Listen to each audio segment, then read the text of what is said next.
Welcome back to the channel, everyone, and here we are about to make these beautiful little flower patterns. This is part 4 in the series. Remember, we are making quite a few of these because we want to do something similar to this, where we put all those little flower patterns together to make a top or something, anything you like. But this is what we'll use to do it. Let's get started. So if you've been following, then you already know that we've already covered this row in the previous lesson. So let's close it off here. Just want to, put that in so you get an idea where the next step goes. You don't have to, refer to the last lesson. And there you have 6 little loops around the core right there. Sorry, I'm not really good with the crochet lingo, but I'm going to learn. And now we want to add those beautiful little petals. And this is the base for all your petals to be laid on. So first we make just that one chain stitch. I'm sure you do by now know how to do this stitch. Very easy, right? By now, lesson 4. You go under the lead, grab the lead thread, go back under that little loop, pull through 2, go back and pull through the second 2. We'll do the same thing. We need 7 of these stitches on this loop. We've already gone 4, or is that 3? We've gone 4 and 5. We pull that through. That seems like 5 on our little base area right there, and pull through again for 6.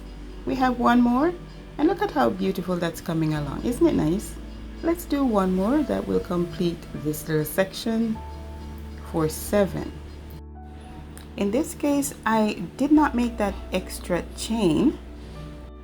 Rather, I just went right into making a slip stitch right into that same slot under that same chain where the second row is affixed as well. And we pull through to make a slip stitch right into that same space. And in this case, oh, that's beautiful, isn't it? In some cases, if you miss a chain, sometimes it doesn't matter. In this case, it doesn't. It does not affect the outcome of this flower pattern. So I make it right here, and we're going to do the same thing. Go under the loop, go under the lead and pull through. Here we go again. Under the lead, under the loop, grab the lead thread, go back, pull through 2, go back to the lead and pull through the second 2. Let's continue.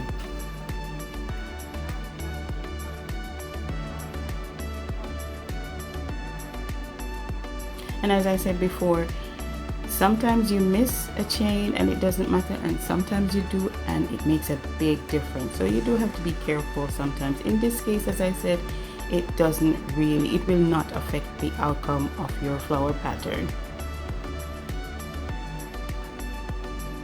We need one more right here. There you go. And in this case, I did remember to do that.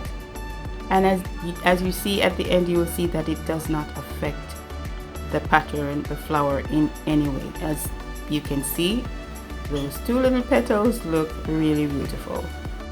Go ahead and do your thing. And right now we're back and we're just going to be closing off this row.